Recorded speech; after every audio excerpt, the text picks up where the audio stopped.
ধুর ধুর ধুর, কদিন ধরে যা বৃষ্টি শুরু হয়েছে, হ্যাঁ, জীবন একেবারে জের বার করে দিল। কি গোপাল, বাজার থেকে ফিরছো? হাতে বাজারের থলি নিয়ে আর কোথা থেকে ফিরবো বলুন তো? তা কি কিনলে বাজার থেকে? বোঝো এবার হাজার প্রশ্ন করবে। হ্যাঁ, ওই কিছুটা শাক পাতা আর কটা কই মাছ। ভালো ভালো, তা কই মাছ দিয়ে তেল কই হবে নিশ্চয়ই। তেল কই হবে নাকি কই তেল হবে সেটা একমাত্র আমার অন্দরমহলের সাম্রাজ্ঞী বলতে পারবেন। তা এই বর্ষার মধ্যে আপনার ছাতা কই? নদীতে স্নান সেরে ফিরছি যে, তাই ভিজলেও তেমন ক্ষতি হবে না। অ তা গোপাল, বাদলায় কাটছে কেমন? তা এক প্রকার খাসা। ঘরের বাইরে বেরোলেও ছাতা, আবার ঘরের ভেতর থাকলেও ছাতা। কেন কেন, ঘরের ভেতরে ছাতা কেন? চাল দিয়ে জল পড়ে বুঝি? তা পরে বই কি, পরেই যখন তখন সারিয়ে নিচ্ছ না কেন? সারাতে তো পারি, কিন্তু ওই যে লোভ। লোভ? কিসের লোভ? ঘরের ভেতর ছাতা মাথায় দিয়ে বসে থাকার লোভ। আসলে কজন ভাগ্যবান আর ঘরের ভেতর ছাতা মাথায় দিয়ে বসে থাকতে পারে বলুন? তোমার কথার মর্ম ঠিক বুঝলাম না। আসলে আমি যতদূর শুনেছি, তাতে বর্ধমানের মহারাজ আর কুচবিহারের রাজামশাই ঘরের ভেতর ছাতা মাথায় দিয়ে বসে থাকেন। আরে সে তো সাধারণ ছাতা নয়, সে তো রাজছত্র। আর ঘর নয়, ঘর নয়, বসে থাকেন রাজসভায়। জানি তো, কিন্তু আমি তো ছোটখাটো মানুষ, তাই ভাঙা ঘরই আমার রাজসভা, আর ছেঁড়া ছাতাই আমার কাছে রাজছত্র। তোমার সঙ্গে কথায় পারে কার সাধ্যি? আর রঙ্গরসিকতাতেও তো তুমি সকলের চাইতে এগিয়ে। চলি চলি হে। আসুন, তবে সাবধানে যাবেন, কদিনের বৃষ্টিতে রাস্তায় যা কাদা।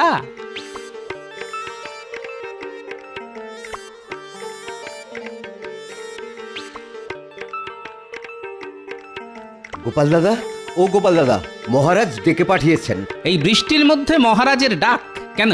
কি হলো কি আবার? সে আমি বলতে পারবো না, মহারাজ শুধু বললেন খুব তাড়াতাড়ি যেতে। ও হ্যাঁ, খাম্বাজরাজ এসেছেন। এই বৃষ্টি বাদলার মধ্যে খাম্বাজরাজ?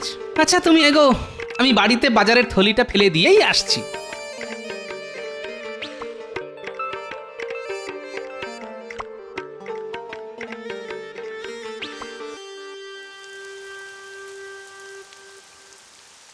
গিন্নি, আরে গিন্নি, কোথায় গেলে গো?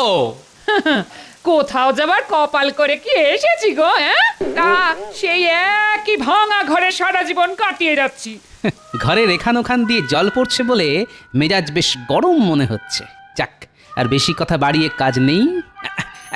এই নাও বাজারের থলিটা ধরো। খুব ভালো কই মাছ আছে এতে।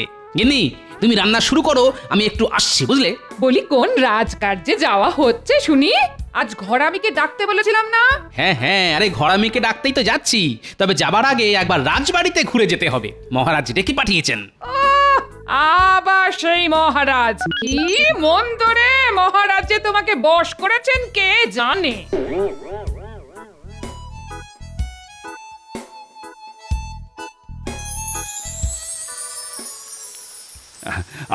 আপনার পিতৃবিয়োগের খবর পেয়ে না খুবই মর্মাহত হয়েছি আমি। তবে কি আর করবেন বলুন, কেউ তো চিরকাল আর বাঁচে না। আসলে অনেক বয়স হয়ে গেলেও আমার বাবা বেশ শক্ত সমর্থই ছিলেন। হঠাৎ কি যে হলো, দুদিনের জ্বরেই সব শেষ। মহারাজ, আমাদের আর বেশি দেরি করা ঠিক হবে না। বৃষ্টিটা বাড়ছে, তাই যা বলতে এসেছেন সেটা বলে দিন। ও হ্যাঁ, বলছি।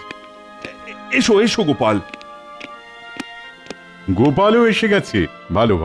হ্যাঁ, আপনি আসাতে আমি ওকে খবর পাঠিয়েছিলাম। আসলে মহারাজ কৃষ্ণচন্দ্র, কদিন বাদেই তো বাবার শ্রাদ্ধের অনুষ্ঠান, তাই আমি তোমার দ্বারস্থ হয়েছি। ওই দিন আমার বাড়ি এসে আমাকে পিতৃদায় থেকে মুক্ত করতে হবে তোমায়। হ্যাঁ, যাবো বই কি, নিশ্চয়ই যাব। তবে যা লাগাতার বর্ষা চলছে। ওসব কোনো কথা শুনবো না আমি, তোমাকে আসতেই হবে। গোপাল, তোমারও নিমন্ত্রণ রইল, আসতে হবে কিন্তু। আসলে নিন্দুকেরা আড়ালে আবডালে বলে আমি নাকি মহারাজের ছায়া, তা মূর্তি গেলে ছায়া তো যাবেই। বেড়ে বলেছ তো গোপাল। তাহলে ওই কথাই রইল, আগামী বুধবার শ্রাদ্ধ, ওই দিন তোমরা আসছো, কেমন? এ কি মন্ত্রী, তুমি এমন ঠিক করে হাসছো কেন? বারে, হাসবো না? এতদিন রাজা কৃষ্ণচন্দ্রের পাগড়ি ঢাকা মাথায় আমরা দেখে এসেছি, কিন্তু আজ পাগড়ি খোলা। আর দেখুন দেখুন মহারাজ, কৃষ্ণচন্দ্রের মাথায় পাকা চুল। হ্যাঁ, কই দেখি দেখি। তাই তো, কৃষ্ণচন্দ্র, এই বয়সে তোমার মাথায় পাকা চুল কেন? ইয়ে মানে আসলে রাজ্য চালানোর চিন্তা তো, মনে হয় ওই চিন্তাতেই চিন্তা? দেখো, রাজ্য আমিও চালাই, আর তোমার থেকে আমার বয়সও বেশি। কই, আমার মাথায় একটা চুলও তো এখনো পাকেনি। তা মহারাজ কৃষ্ণচন্দ্রের এইটুকু একটা রাজ্য চালাতে যদি চুলই পাকিয়ে ফেলতে হয়, তাহলে এক কাজ করুন না কেন, আপনার রাজ্য ভার আমাদের মহারাজের হাতে সঁপে দিয়ে আপনি বিশ্রাম নিন। না হলে যে দুদিনেই সব চুল সাদা হয়ে যাবে। বেড়ে বলেছো মন্ত্রী, হ্যাঁ?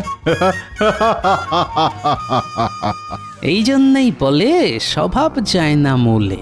হ্যাঁ, বাবার শ্রাদ্ধে নেমন্তন্ন করতে এসেও মহারাজকে খোঁচা মারতে ছাড়ছে না। কৃষ্ণচন্দ্র, আমি তাহলে উঠছি। কি আর করবে বলো, গুরুজনের শ্রাদ্ধে তো আর পাগড়ি পরে যাওয়া যায় না, তাই পাকা চুল নিয়ে যেও। হ্যাঁ, আসছি আসছি তাহলে। তোমাকে আর আসতে হবে না, তোমাকে আর আসতে হবে না, বাকি পথ আমরা চলে যেতে পারবো। তুমি বরং তোমার মাথার পাকা চুলটা একটু সামলাও। হ্যাঁ,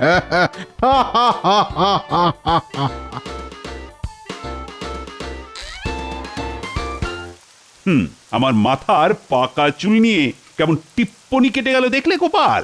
তাই তো দেখলাম। শ্রাদ্ধের অনুষ্ঠানে তো আর পাগড়ি মাথায় দিয়ে যাওয়া শোভা পায় না। না, তা তো যায় না। আর খালি মাথায় গেলে যদি ওখানেও আমার পাকা চুল নিয়ে টিপ্পনি কাটে, সেটা কাটতেই পারে। আসলে খাম্বাজরাজ আর তার মন্ত্রী তো আপনার খুঁত ধরার জন্য মুখিয়ে থাকে। তবে আমি বলি কি, এসব কথায় আপনি কান দেবেন না। কান না দিয়ে কি পারা যায় বলো তো? ও গোপাল, কিছু একটা ব্যবস্থা করো না, যাতে আমার পাকা চুল কালো হয়ে যায়। সেটা কি করে সম্ভব মহারাজ? চুল পাকা খুব স্বাভাবিক একটা ব্যাপার, কারণ চুল পাকে মানুষের বয়স আর অভিজ্ঞতায়। তাকে কালো করার কোনো উপায় তো আমার জানা নেই মহারাজ। না না না, ব্যাপারটাকে এত হালকা করে নিও না। তুমি হয়তো না জানতে পারো, কিন্তু কেউ না কেউ তো জানতে পারে। আজ রাজসভায় গিয়ে সকলের সাথে এ ব্যাপারে একটা আলোচনা করা দরকার। শোনো, আজ তোমাদের সাথে একটা বিষয় নিয়ে আলোচনা করতে চাই। আচ্ছা, পাকা চুলকে কালো করা যায় কিভাবে? পাকা চুলকে কালো? এ তো আচ্ছা ঝামেলা ভালো। না মহারাজ, আমার তেমন কিছু জানা নেই। কথায় কথায় ছড়া কাটা ছাড়া তোমার যে আর কিছু জানা নেই, সেটা আমার ভালো করে জানা আছে। হ্যাঁ, বিজ্ঞানী, তা তুমি কি কোনো আলোকপাত করতে পারো? মহারাজ, পাকা চুলকে কালো করা নিয়ে কোনো পরীক্ষা এ যাবৎ আমি করিনি, তবে আপনি বললে শুরু করতে পারি। তাহলে আজ থেকেই শুরু করে ফেলো নাকি? একটা কথা আগেই বলে রাখি মহারাজ, এই পরীক্ষার ফল পেতে কিন্তু বেশ কিছুদিন লেগে যাবে। সর্বনাশ, বেশ কিছুদিন? কিন্তু আমার যে খুব তাড়াতাড়ি চাই, মানে আগামী সোম মঙ্গলবারের মধ্যেই। ক্ষমা করবেন মহারাজ, এত তাড়াতাড়ি এসব পরীক্ষার ফল পাওয়া যায় না। হয়তো তাড়াতাড়ি করে কিছু একটা বানিয়ে দিলাম, কিন্তু তাতে করে যদি উল্টো ফল হয়, যদি মাথার সামান্য কটা পাকা চুল কালো না হয়ে মাথার সব চুল সাদা হয়ে যায় বা উঠে যায়, তাহলে? মহারাজ যে কেন পাকা চুল নিয়ে এত মাতামাতি করছেন কে জানে। আচ্ছা, আর কি কেউ জানো? ও মন্ত্রী, এই সুযোগে যদি কিছু একটা করে মহারাজের কাছ থেকে কিছু হাতিয়ে নেওয়া যায়। মহারাজ, এতক্ষণ ধরে আমি শুধু শুনে যাচ্ছিলাম আর মনে করার চেষ্টা করছিলাম। মনে করার চেষ্টা করছিল নাকি নতুন কোনো ভড়ং? কি মনে করার চেষ্টা করছিলে মন্ত্রী? এক কেশ বিশারদের নাম, কি যেন নামটা, হ্যাঁ হ্যাঁ হ্যাঁ, মনে পড়েছে, গৌরহরি। গৌরহরি? হ্যাঁ মহারাজ, গৌরহরি বলে একজন কেশ বিশারদ আছে। সে হয়তো পাকা চুল কালো করার গোপন কৌশল জানে। তাহলে আর দেরি করছো কেন? যাও যাও, এক্ষুনি তার কাছে যাও। যথাজ্ঞা মহারাজ।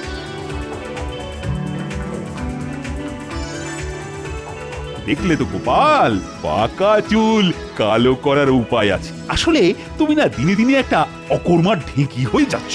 আমি না হয় অকর্মার ঢেঁকি, কিন্তু মহারাজের পাকা চুলকে কালো করতে মন্ত্রীরা তো উৎসাহ কেন? না, ব্যাপারটার উপর নজর রাখতে হবে দেখছি।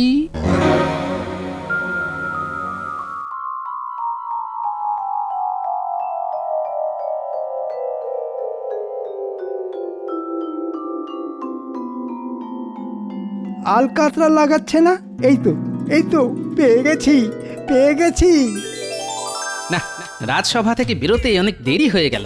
বৃষ্টিটা এখন কমেছে। যাই, একবার পুঁটিদের বাড়ি থেকে ঘুরে আসি। ওদের বাড়ি ঘরামির কাজ হচ্ছে শুনেছি। দেখি যদি ঘরামিকে ধরে কয়ে আমার ঘরের চালাটা একটু সারিয়ে নেওয়া যায়, না হলে গিন্নি আর আস্ত রাখবে না।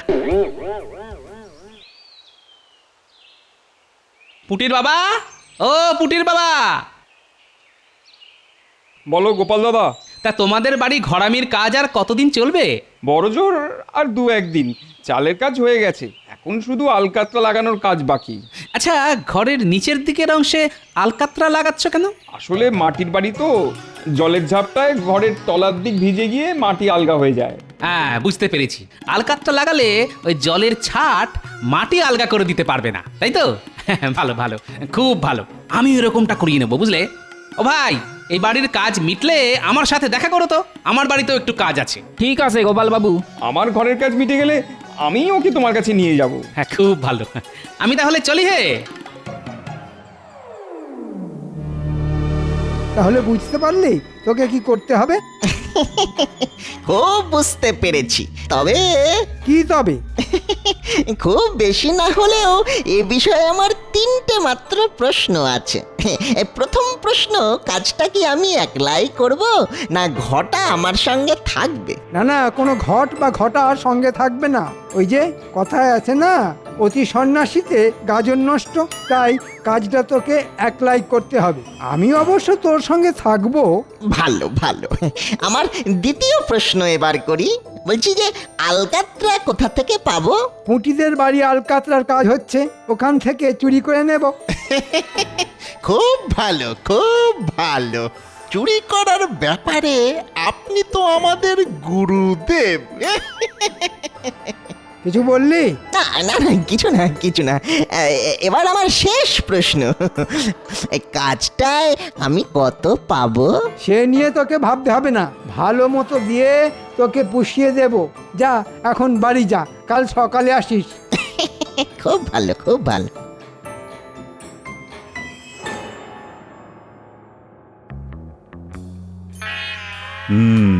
মন্ত্রী তো বলে গেল কেশ বিশারদকে নিয়ে আসবে, কিন্তু কবে আসবে? আমি এসে গেছি মহারাজ, আর সেই সাথে কেশ বিশারদের খবরও নিয়ে এসেছি। তাই নাকি? তা মন্ত্রী সে কি পারবে? খুব পারবে, তবে তার দক্ষিণাটা একটু বেশি। কত? আগে 300 মোহরের কমে সে রাজি হচ্ছে না। এই তাহলে ডেকে আনো তাকে, আর 300 মোহর দিতে আমি রাজি। তাহলে এখন আমি আসি। হ্যাঁ, এসো এসো, বড় কাজের লোক তুমি।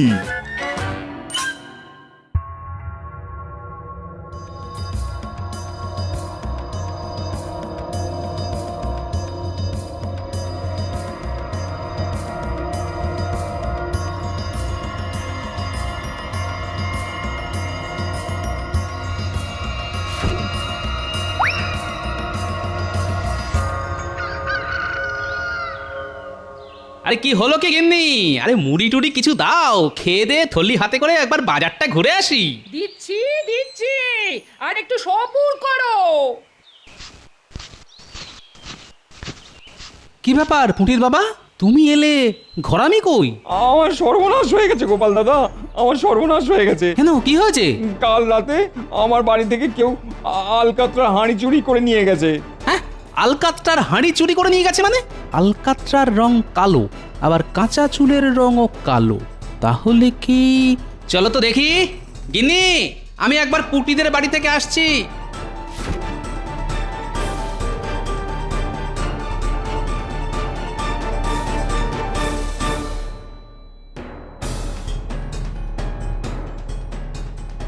আচ্ছা পুটির বাবা, কাল তোমাদের বাড়ি কেউ নাগরা পরে এসেছিল? না তো, আমাদের মতো গরিব মানুষদের ঘরে নাগরা জুতো পরে কে আর আসবে? তাহলে কি মন্ত্রী? ঠিক আছে, আমি আসছি।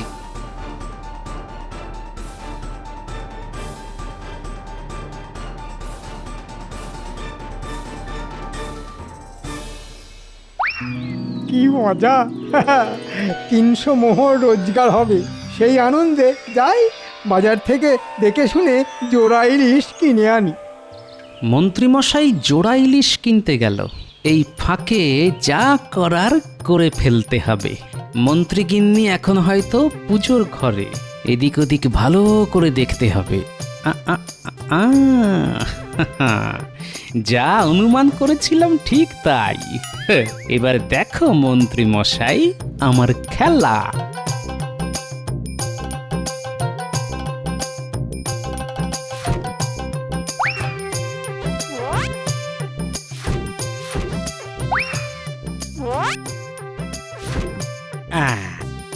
যথাস্থানে হাঁড়ি রেখে দিয়ে গেলাম। নে, এবার যত পারিস মহারাজের মাথায় মাখা।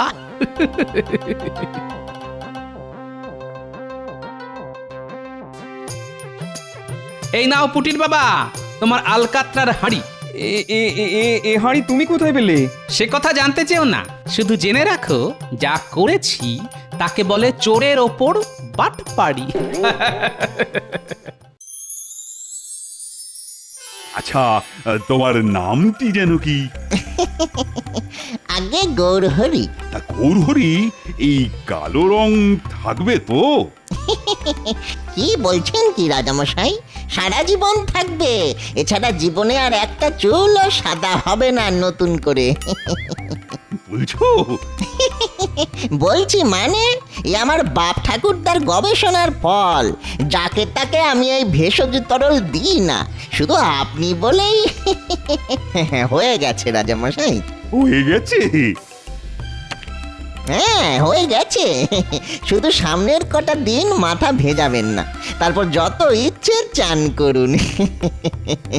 তা আমার পারিশ্রমিকটা? বটা বেটা দেখছি খুব চালাক হয়ে গেছে, নিজে থেকে তাই মোহর চাইছে। দাঁড়া, দেখাচ্ছি তোকে। আরে মোহরের জন্যে কোনো চিন্তা করো না গৌরহরি, মহারাজের কাছ থেকে নিয়ে আমি তোমার বাড়ি দিয়ে আসব। এখন তুমি চলো। মহারাজ, এখন আপনি বিশ্রাম করুন, আমি পরে এসে মোহর নিয়ে যাব।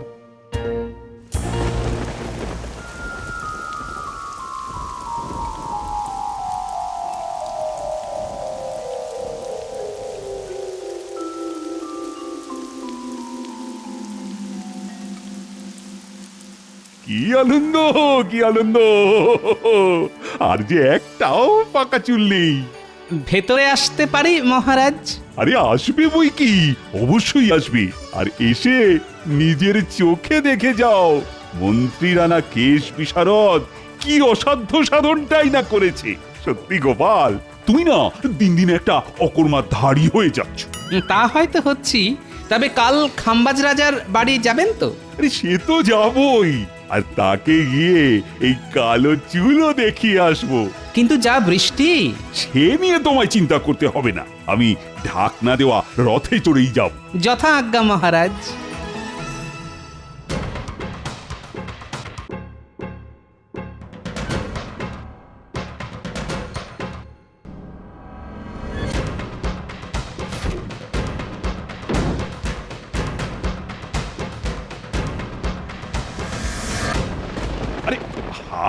আরে কি হলো সারথি, আমার রথ কোথায়? যাও যাও যাও, তাড়াতাড়ি নিয়ে এসো। আগে মহারাজ, রথের চাকা বিগড়ে গেছে, চালাতে গেলেই কেমন টলমল করছে। সর্বনাশ! এই তাহলে যাবো কি করে গো? ঘোড়ায় করে চলুন না মহারাজ। ঘোড়া? ঠিক আছে, তাহলে তাই চলো। বৃষ্টিতে ভিজলেও আমার কোনো অসুবিধে নেই, কিন্তু গোপাল, তোমার কোনো অসুবিধে হবে না তো? আগে না মহারাজ।